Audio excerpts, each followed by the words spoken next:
আসসালামু আলাইকুম রহমতুল্লাহি ওয়া বারাকাতুহু। সম্মানিত দর্শক, আওয়ামী লীগ সম্ভবত ইতিহাসের একটি ভয়ঙ্কর ঝুঁকি নিতে যাচ্ছে। বাংলাদেশে যে সকল আওয়ামী লীগ নেতৃবৃন্দ রয়েছেন তারা যেভাবে নড়াচড়া করছেন, কলকাতাতে, আমেরিকাতে, দিল্লিতে এবং ইংল্যান্ডে যে সকল নেতা রয়েছেন তাদের কথাবার্তা শুনলে যে জিনিসগুলো মনে হচ্ছে যে তারা খুব দ্রুত বাংলাদেশে ফিরবেন এবং এটি কয়েকটি স্তরে তারা এই কাজগুলো করবেন এবং তারা আইনের কাছে নিজেদেরকে সমর্পণ করবেন। এবং যখন তারা এই আইনের কাছে নিজেদেরকে সমর্পণ করবেন, ঠিক সেই সময়টাতে বাংলাদেশের টোটাল বিচার ব্যবস্থা রীতিমতো আন্তর্জাতিক চাপের উপর পড়বে। আওয়ামী লীগের যে সকল নেতৃবৃন্দ এই মুহূর্তে দেশের বাইরে আছেন, ধরুন পররাষ্ট্রমন্ত্রী ডক্টর মোমেন, তো ডক্টর মোমেনকে যদি কেউ নাজেহাল করার চেষ্টা করে কোনো আইন আদালত কোর্ট কাছারিতে, সঙ্গে সঙ্গে সেটা পৃথিবীতে ভাইরাল হয়ে যাবে। দ্বিতীয়ত, আওয়ামী লীগ যেটা বোঝার চেষ্টা করছে এখন যে তাদের জীবনের সবচেয়ে বড় ভুল হয়েছে, সবচেয়ে বড় ভুল হয়েছে যে মবের ভয়ে গণভবন থেকে হেলিকপ্টারে করে শেখ হাসিনাকে যে দিল্লিতে পাঠানো হয়েছে, এই কাজটি আওয়ামী লীগের যে সবচেয়ে বড় ভুল হয়েছে। শেখ হাসিনা যদি থাকতেন এবং সেক্ষেত্রে যদি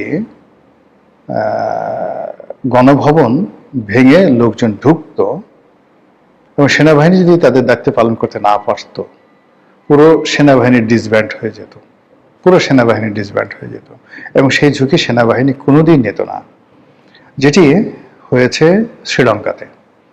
এরকম একটা উদ্ভূত পরিস্থিতি বাংলাদেশের মধ্যে ঘটছে। রাজাপাকসে তাকে সেই সেনাবাহিনী তাদের হেলিকপ্টারে করে নিজেদের একটা বেজে নিয়ে গেছে। তো নিজেদের একটা বেজে নিয়ে গেছে এবং সেখানে তারা কিছুদিন ছিল এবং সেখান থেকে তারা আবার নির্দিষ্ট সময় ফেরত আসছে। বাংলাদেশে ধরুন ডক্টর শিরিন শারমিন চৌধুরী, ইকবালুর রহিম, এরা তো এখনো পর্যন্ত সেই সেনাবাহিনীর তত্ত্বাবধানে আছে, বাংলাদেশে আছে। তো শেখ হাসিনা থাকতে পারতো, কেউ একটু শব্দ করতে পারতো না, কেউ একটু শব্দ করতে পারতো না। আবার শেখ হাসিনাকে যদি আইন শৃঙ্খলা রক্ষাকারী বাহিনীর কাছে হস্তান্তর করতে হতো, সেখানে তার সম্মান মর্যাদা রক্ষা করেই তাকে করতে হতো। আদারওয়াইজ বাংলাদেশের যে রাষ্ট্রীয় বিধি ব্যবস্থা এটি প্রশ্নের মুখোমুখি পড়তো এবং ভারত এখানে সরাসরি হস্তক্ষেপ করার মতো ঝুঁকি নিত যদি শেখ হাসিনার উপর তেমন কিছু হতো। তো ফলে পুরো পরিস্থিতিতে সেনাবাহিনীর যে সকল কর্তাদের কথা, যে সকল উপদেষ্টাদের কথা শুনে শেখ হাসিনা হেলিকপ্টারে উঠেছে, আর সেই হেলিকপ্টার নিয়ে আবার সামরিক বিমানে করে যেভাবে সে দিল্লিতে চলে গেছে, এই জিনিসটি তারা এখন বুঝতে পারছে তাদের একটা রাজনীতির ব্ল্যান্ডার। ঠিক একই ঘটনা কিন্তু ১/১১-র সময় ঘটেছিল। ১/১১-তে শেখ হাসিনা অনেক স্ট্রং ছিলেন মানসিকভাবে, তাকে বিদেশে পাঠানোর প্রাণান্ত চেষ্টা করা হয়েছিল, তিনি যাননি। তারপরে তিনি যখন বিদেশে গেলেন, যেন বিদেশ থেকে না আসেন, প্রাণান্ত চেষ্টা করা হয়েছিল, তিনি সর্বশক্তি নিয়োগ করে ইংল্যান্ড থেকে তিনি বাংলাদেশে ফিরে এসেছিলেন। ফলে ফিরে আসার পর তিনি জেলায় গেছেন, সবকিছু হয়েছেন, কিন্তু আওয়ামী লীগ ক্ষমতায় ফিরে পেয়েছে। একইভাবে বেগম জিয়াকে কিন্তু জেনারেল মঈনু আহমেদের জমানাতে ব্রিগেডিয়ার বারিকের দায়িত্ব দেওয়া হয়েছিল তাকে বিদেশে পাঠানোর জন্য, এবং তিনি একেবারে শতভাগ রাজি হয়ে গেছিলেন। কাপড় চোপড় রেডি করে তিনি যাবেন এবং তাকে মানে ক্যান্টনমেন্টের মইনুল হোসেন রোডের বাসভবন থেকে নিয়ে তারপরে শেষে বিমানবন্দরে পৌঁছে দেবেন ব্রিগেডিয়ার বাড়ি। এই কথাগুলো আমার বলা না, ব্রিগেডিয়ার বাড়ির টেলিভিশন টক শোতে তিনি এই কথাগুলো বলেছেন প্রকাশ্যে। তো বেগম জিয়া যাবেন ঠিক এই সময়টাতে ওই যে পাগলা মেজর আছেন একটা, মেজর আক্তার, এখন বিএনপি থেকে বহিষ্কৃত, জামাতে গেছে, কিন্তু আজকে বিএনপি যে ক্ষমতায়, এটা কিন্তু সেই মেজর আক্তারের জন্য।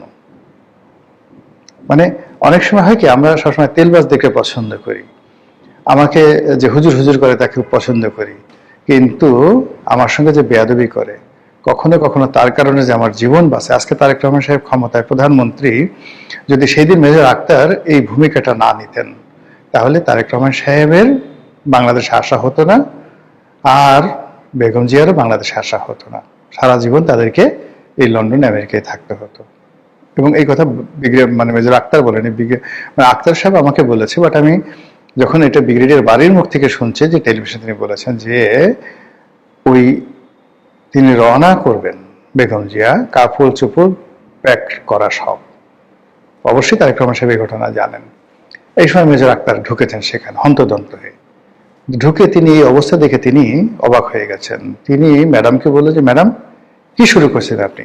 আপনি যদি চলে যান রাজনীতি থেকে, কোনোদিন আর বাংলাদেশে আসতে পারবেন? বিএনপি থাকবে, বিএনপির কোনো লোক আর জীবনে কখনো অর্গানাইজ হতে থাকবে? আপনি যেতে পারবেন না, মরে গেলেও যেতে পারবেন, আমার লাশের উপর দিয়ে যেতে হবে। দ্যাট ওয়াজ দ্য ডায়ালগ, আমার লাশের উপর দিয়ে যেতে হবে। বেগম জিয়ার একটা ভালো গুণ ছিল কি জানেন? এই বেগম জিয়া মেজর আক্তারদের মতো লোকদেরকে তিনি শুনতেন। কর্নেল অলির মতো লোকদেরকে, যারা মানে বিএনপির এখন যারা নেতৃত্ব, তাদের দৃষ্টিতে বেয়াদব, অকৃতজ্ঞ, কিন্তু এই কর্নেল অলির সাথে বেগম জিয়ার সবচেয়ে বিশ্বস্ত সম্পর্ক ছিল। এই সাইফুর রহমানের সাথে বেগম জিয়ার সেই সম্পর্ক ছিল। তিনি এই কথাগুলো শুনতেন। তো শোনার ফলে কি হলো, সেই যাকে বলা হয় বেগম জিয়া থেকে গেলেন, নতুন ইতিহাস রচিত হলো, 1/11 হলো। এবং ওই যে তিনি 1/11-এর সময় যে টিকে গেলেন, এরপর তাকে আবার বিদেশে পাঠানোর জন্য শেখ হাসিনা কত চেষ্টা করেছে।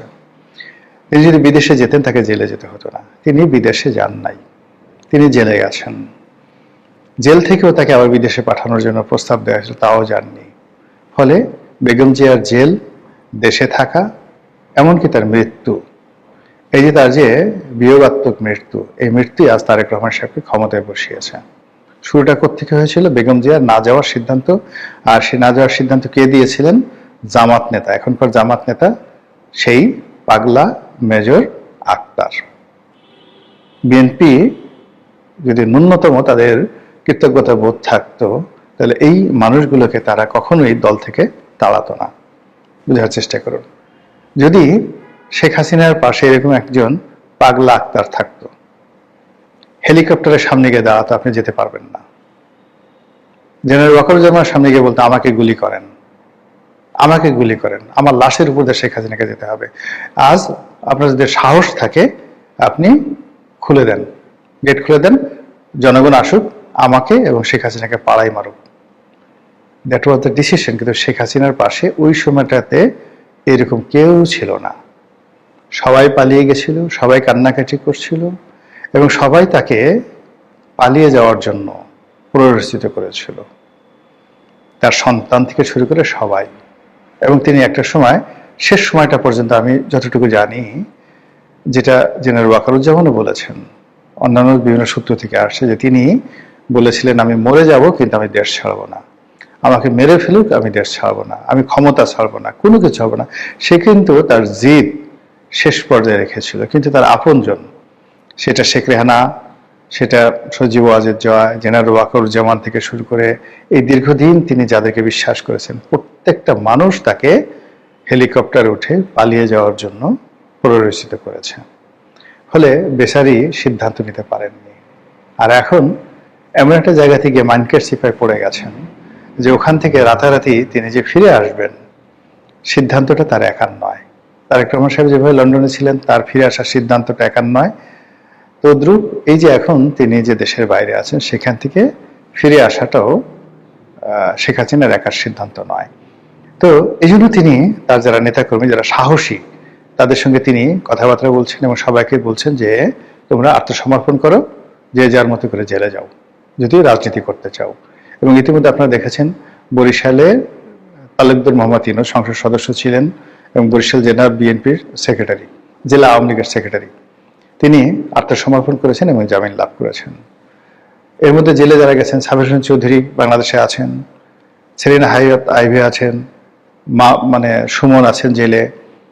মানে এই মানুষগুলো, মানে যারা যারা আছেন জেলে, এদের মধ্যে অনেকেই, এই যে সুনামগঞ্জের মান্নান সাহেব আছেন, মানে আওয়ামী লীগের যারা, মেজর রফিক এখন জেলে যাননি, তারা বাইরে আছেন, এমনকি শাহজাহান ওমর তিনি জেলে আছেন। এই মানুষগুলো না যদি রাস্তায় বের হয়, এরা সবাই সাহসী, এরা সবাই রাজনীতিতে পোড় খাওয়া, এবং এরা আওয়ামী লীগকে সুসংগঠিত করতে পারবে। তার সঙ্গে যদি বাইরে থেকে যারা আছেন, যেমন মহিবুল হাসান চৌধুরী আছেন, এনামুল হক শামীম আছেন, ইকবালুর রহিম তো ক্যান্টনমেন্টে আছেন, হয়তো সম্ভবত, আমি জানি না, শিরিন শারমিন চৌধুরীর সাথে তিনিও আছেন, শিরিন শারমিন চৌধুরী আছেন। তো এই এখন আপনি দেখেন, এই যে লোকগুলোর নাম বললাম, এই লোকগুলোর সাথে সাথে আপনি ওই যে গৃহায়ণ গণপূর্তমন্ত্রী ছিল সমরে জল করিম আছে, এদের তো আসলে এত বেশি বদনাম হয়নি, মামলা আছে মোকদ্দমা আছে, কিন্তু এদের মুখ ওভাবে পচে যায়নি, ওদের মুখ ওইভাবে পচে যায়নি।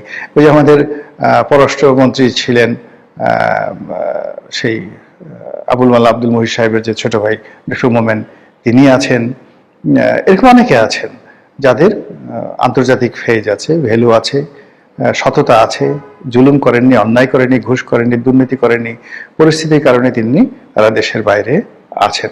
ওই যে আলাউদ্দিন নাসিম আছেন, একসময় মানে শেখ হাসিনার খুব কাছের লোক ছিলেন, ছাত্রলীগের চিটং বিশ্ববিদ্যালয়ের সভাপতি ছিলেন। তো এই মানুষগুলো অনেকে আছেন যাদের বিরুদ্ধে মামলা আছে, মোকদ্দমা আছে, কিন্তু তাদের ফেস ভ্যালু আছে, এখন যথেষ্ট ফেস ভ্যালু আছে, বুদ্ধি আছে, গ্রহণযোগ্যতা আছে, দক্ষতা আছে। তার সঙ্গে সঙ্গে এই বাংলাদেশেও কিন্তু আমলাতন্ত্রের মধ্যে সাবেক সচিব, সাবেক জেনারেল মানে অনেকেই আছেন। যেমন ধরেন এই যে জেনারেল আকবর ইলাহি, আকবর ইলাহি, তো ধরেন আকবর ইলাহি, তারপর শেষে এখন এই যে সাবেক সচিব যিনি এখন উপদেষ্টা হলেন তারেক রহমান সাহেবের। তো এইভাবে যদি আপনি আওয়ামী লীগের যে সকল সচিব রয়েছেন আপনি যদি চিন্তা করেন, আবু আলম শহীদ খানের কথা চিন্তা করেন, দে আর মোর স্মার্ট, মোর ডাইনামিক, বেশি সাহসী। আপনি ওই যে আরেকজন আছেন আব্দুল কাদের খান আছেন, আরো অনেক, মানে আওয়ামী লীগের যে সকল সচিবরা ছিলেন আছেন, ওই যে একজন সচিব ছিলেন মেজবা, উনি ছিলেন। তারপরে শেষে মানে শেখ হাসিনার ব্যক্তিগত সচিব ছিলেন বেশ কয়েকজন, মানে যারা এখন এই সমাজে কিন্তু নিরাপদ আছেন, ঘুরে ঘুরে বেড়াচ্ছেন, তাদের বিরুদ্ধে মামলা মোকদ্দমা হয়নি, তারা ডাইনামিক, সাহসী এবং দুর্নীতি হয়তো করেছেন কিন্তু ওইভাবে পাবলিকলি তারা দুর্নীতিবাজ হিসেবে চিহ্নিত নন। তো তাদের সামরিক বাহিনী, এমনকি জেনারেল আজিজ আছেন, এ তো এখন সরাসরি জেনারেল আজিজ, আপনি জেনারেল আজিজ যে কি পরিমাণ বুদ্ধিমান, কি পরিমাণ ডাইনামিক, তারা হয়তো আপনি ক্ষমতায় ছিলেন, কথাবার্তা বলে না, কিন্তু যারা তার সাথে কাজ করেছেন তিনি যে পরিমাণ ডেসপারেট, যে পরিমাণ সিদ্ধান্ত নেওয়ার ক্ষমতা তার আছে, তো মানে সেই দিক থেকে যদি তিনি রাজনীতিতে আসেন, আওয়ামী লীগের রাজনীতিতে আসেন, আপনি পুরো চাঁদপুর বেল্ট এখন যারা বিএনপি লোকজন আছে মানে সবাই ধুম দেখবে।